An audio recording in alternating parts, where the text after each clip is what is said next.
Hey Honu Honi fam, it's Becks here. Welcome to our very first Honu Honi Book Club. Today I'm going to be talking about this book, Deep, by James Nestor, which I've just finished reading and I absolutely love it and can't recommend it highly enough for anyone who's just fascinated by the ocean. Deep is about freediving, so it's about the sport or activity of diving under the waves to depths usually, without the use of an oxygen mask or anything like that to separate it from scuba. So just using the body's natural ability to hold your breath and utilize your oxygen stores under the water. I've always been super fascinated by freediving. I have had a really romanticized view of what it was and what it was like. That came mostly from a trip to Hawaii, where I had a friend who was quite a good freediver, and there were so many turtles and sharks and all these beautiful fish around, and he was able to really get down.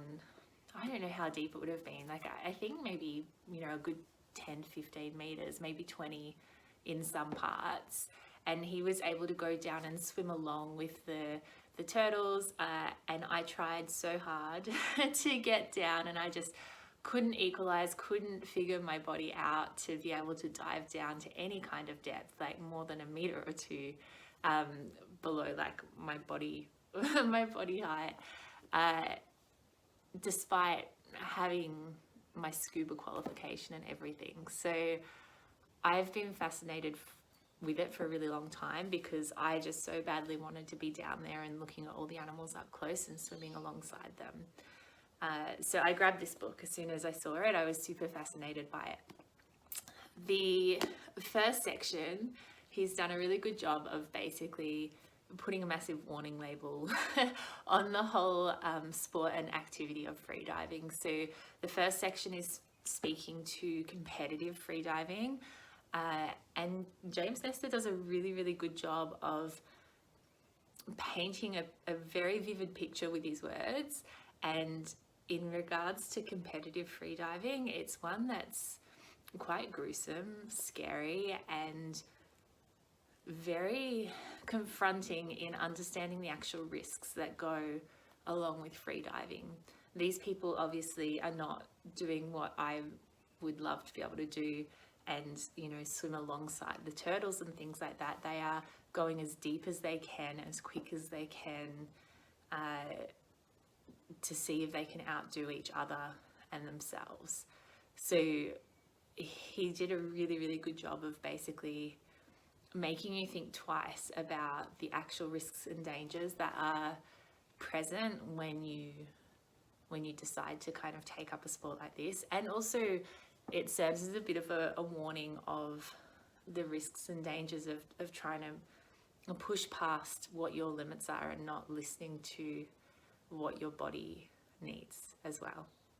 After speaking about competitive freediving, he then goes on to kind of discuss all the stuff that I'm far more interested in personally, which is all the research and all the weird and wonderful and just truly wild and bizarre things that we're discovering about the ocean, and that we are ways that we're able to engage with it. So while freediving is a really key part that is the real center of the book, he also looks at other research and things that are happening down there through use of, say, submarines, or through robots or devices that we can drop in the ocean that collect samples for us, and what we're learning from those things. So it was just an absolutely fascinating read, and it covers off things as far-reaching as people living in underwater facilities to try and have their body adjust to pressure under that kind of level, so that they don't get pressure sickness when they then go and dive regularly when they're conducting their research, through to trying to decipher the language or the way that dolphins and sperm whales communicate with each other through their clicks and through their noises and vibrations that they make, and how they use that to locate where they are in the ocean at depths where they cannot see, because there's no light down there. Just truly, like, it was so interesting. I want to tell you, but also really just want you to go and read the book. And it is a little bit old now. I'm not 100% sure what year it was published. So this one was published in 2014.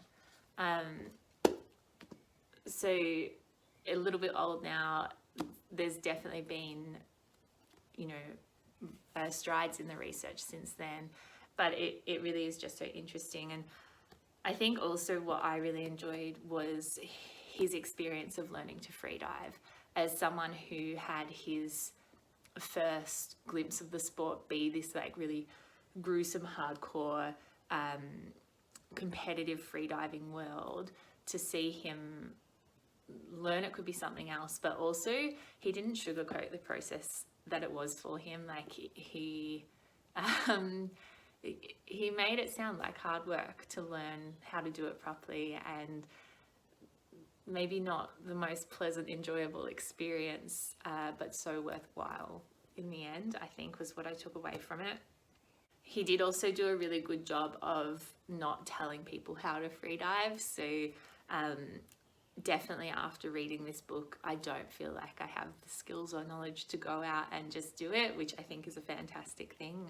There's this real push to make sure that you go and get a proper education from a proper instructor who's going to make sure you're safe, teach you everything that you need to know to do it properly, as well as still giving you pointers of what would make a good teacher and what sort of things you would expect to hear from them, so that you can kind of discern if you've found someone who really knows their shit or not, which is great. For me though, the most fascinating part of this book, and the thing that got me most excited, was his discussion around our bodies and our capacity to freedive, and these kind of almost forgotten skills that we have. So in speaking about sense of direction in terms of how animals are able to navigate themselves around, and this is not just some sea animals but also, say, like birds, there's this sense that they have a magnetic kind of receptor up in their nose, that, or their head depending on the animal, that helps them navigate in relation to where the poles are on the earth. And there's some research that he goes into that suggests that humans actually have that ability, and that, back in the day when we had, especially near to Australia, like we've got a lot of island nations near us in the Pacific Ocean that were all seafaring people, right? They traveled the oceans from island to island and were able to always navigate their way, even if it was a cloudy night, even if the seas were rough. So there's some suggestion that maybe that magnetic sense was something that we were a lot more tuned into, and that we definitely still have access to it. It's just we don't use it, and so we've kind of lost our capacity to connect in with it. And that also went for how our bodies react at pressure in deep water. We have some incredible reflexes, and you should read the book to learn about them. But again, there have been many ancient cultures who have been able to freedive for long amounts of time to collect, pearls and to hunt fish, all those sorts of things. So there's this real sense for me of my body having incredible abilities that are just unexplored and untouched, and it's just so interesting to me, and I can't wait to learn more and kind of explore that for myself. So this book has done a great job in getting me so much more interested in freediving, as well as probably scaring me the perfect amount to make sure that I do it nice and safely. I also want to learn so much more about what our ancient cultures knew about these kind of innate skills that our bodies have, because I think we've lost a lot of that knowledge, and I would be so interested to find out what they knew and how they practiced it. So definitely has opened up my mind to so many more things that I want to learn, which is maybe why I recommend it so much.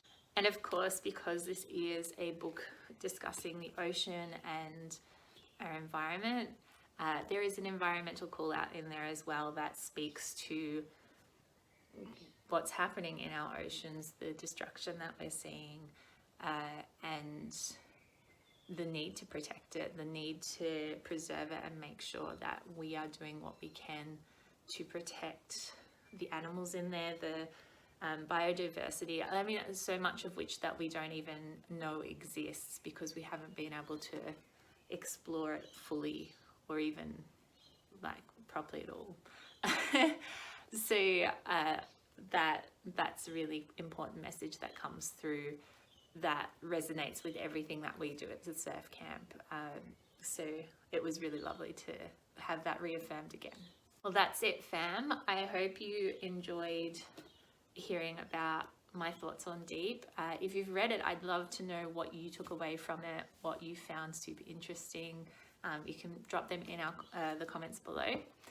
And if you've got any other books that you'd recommend, please let us know. We'll keep doing these little book club YouTube vids every now and again.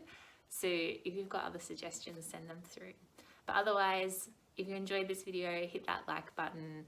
Make sure you subscribe and get notifications if you want to keep updated every time we release a new video. And hopefully we'll see you out in the waves soon. Sending much love.